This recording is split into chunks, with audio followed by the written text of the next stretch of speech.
जा रहे हैं ना ऑनलाइन क्लासेस में। ठीक है बच्चों, आज हम पढ़ रहे हैं पर्यावरण अध्ययन की वर्कशीट। कक्षा है हमारी 1, सप्ताह है 29। चलिए देखते हैं कैसे हमारे क्वेश्चन रहेंगे और कैसे कैसे हमें उन्हें हल करना है। पौधा और उसके विभिन्न भाग।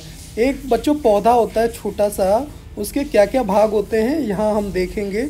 ठीक है, चलिए पत्ते में सबसे नीचे होती हैं जड़ें। ठीक है बच्चों, जड़ से पौधा खड़ा रहता है और अपना खाना भी यहीं से खाता है। ठीक है, अपना खाना बच्चों कहाँ से, ज़मीन से पौधा कैसे लेता है? खाने का मतलब है ये जड़ों से अपना अवशोषित करता है, जड़ों से खाना, पानी, अपने खनिज जो भी इसकी ज़रूरत है। जैसे इंसान भोजन खाता है वैसे ही पौधे अपना खाना खाते हैं ज़मीन से। ये जड़ है। ठीक है बच्चों, ये तना है जिसके सहारे पेड़ खड़ा रहता है। ठीक है, ठीक है, ये तना है जिसके सहारे पेड़ हमारा खड़ा रहता है। ठीक है, फल है, फल लगते हैं ना पेड़ में। ठीक है, और ये पत्ते हैं पेड़ के। ठीक है, ये पत्ते हैं और ये सबसे ऊपर हमारा फूल है। ठीक है, चलिए पहले फूल आते हैं फिर उसके बाद फल आते हैं पेड़ में। पौधे का चित्र बनाएं और उसके पौधे के विभिन्न भागों की पहचान भी करें। आपको क्या करना है? पौधे का चित्र बनाना है और उसके विभिन्न भागों की पहचान भी करनी है। जैसे यहाँ मैंने आपको बता दिया, ये जड़ है, ये तना है, ये फल है, पत्ता, फूल। ठीक है, ये सब। चलिए आओ अपने ज्ञान की जांच करें, देखते हैं आपको क्या क्या आता है। तो यहाँ लिखेंगे बच्चों, टमाटर क्या है? टमाटर बच्चों एक फल है। आपको लगता होगा कि ये पत्ती, जड़, ये सब्जी है। सब्जी नहीं है, टमाटर एक फल है। ठीक है, टमाटर फल है। आलू क्या है बच्चों? आलू एक तना है। ठीक है, तना है, लिख देंगे यहाँ पे तना। चलिए आगे बढ़ते हैं। प्याज क्या है? प्याज बच्चों एक जड़ है। ठीक है, प्याज के ऊपर छोटे हरे हरे ऐसे ऐसे हरे हरे ऐसे होते हैं ना, पत्तियाँ लटकी होती हैं, लेकिन जो नीचे रहता है वो प्याज यहाँ पे नीचे रहते हैं जड़ में। ठीक है, चावल क्या है? चावल बच्चों बीज है। ठीक है, पौधे एक भूमिगत भाग को क्या कहते हैं? पौधे के भूमिगत भाग को तना कहते हैं। ठीक है, पौधे के भूमिगत भाग को क्या कहते हैं? तना कहते हैं। ठीक है बच्चों, चलिए आगे देखते हैं। जड़ अलग होती है बच्चों, तना अलग होता है, ये ध्यान रखना। सजीव और निर्जीव। तो सबसे पहले मैं बता दूं सजीव क्या होता है, निर्जीव क्या होता है बच्चों। ठीक है, सजीव वो जो सांस ले सकते हैं। ठीक है, क्या सजीव क्या है? जो सांस ले सकते हैं। ठीक है, चलिए देखते हैं। और निर्जीव जो सांस नहीं ले सकते। तो पेन हमारा सांस ले सकता है कि नहीं ले सकता? नहीं लेगा। पेड़ लेगा? जी हाँ, पेड़ सांस लेते हैं। कुर्सी हमारी नहीं, टेबल है ये। चम्मच नहीं, कुर्सी नहीं। डॉगी, हाँ डॉगी सांस लेते हैं। फ़ोन नहीं। ये मधुमक्खी, हाँ। बंदर, हाँ। हिरन, हाँ सजीव है हिरन। कप सजीव नहीं है, निर्जीव है कप। फिश, फिश सजीव है। चलिए सजीव में क्या क्या लिखेंगे बच्चों? चलो ऊपर से देख लेते हैं सजीव में क्या है। सबसे पहले पौधा,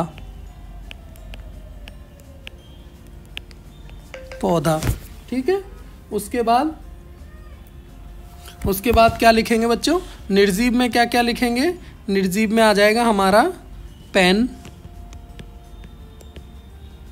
पेन। और क्या क्या है सजीव भाई? सजीव और है कुत्ता,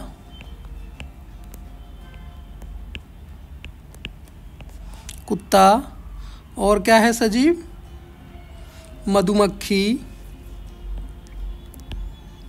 मधुमक्खी, मधुमक्खी जो हनी लाती है हमारे लिए। ठीक है, और क्या है भाई? और देख लेते हैं बंदर। और क्या है? हिरन।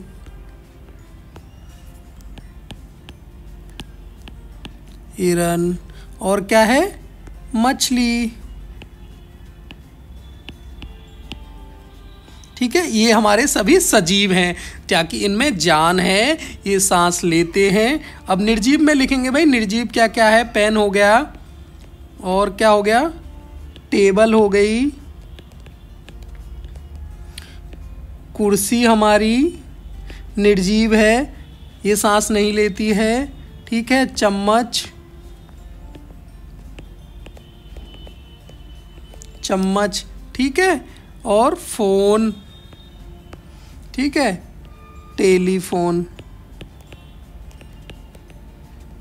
ये भी सांस नहीं लेते हैं।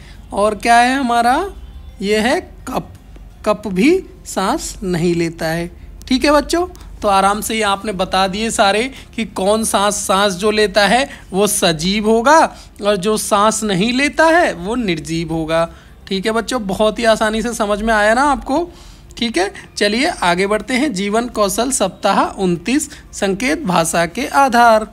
हमने कई लोगों को देखा है जो हमारे आसपास गूंगे और बहरे हैं, लेकिन फिर भी वे संकेत भाषा नामक एक तकनीक के माध्यम से एक दूसरे से संवाद करने में सक्षम हैं।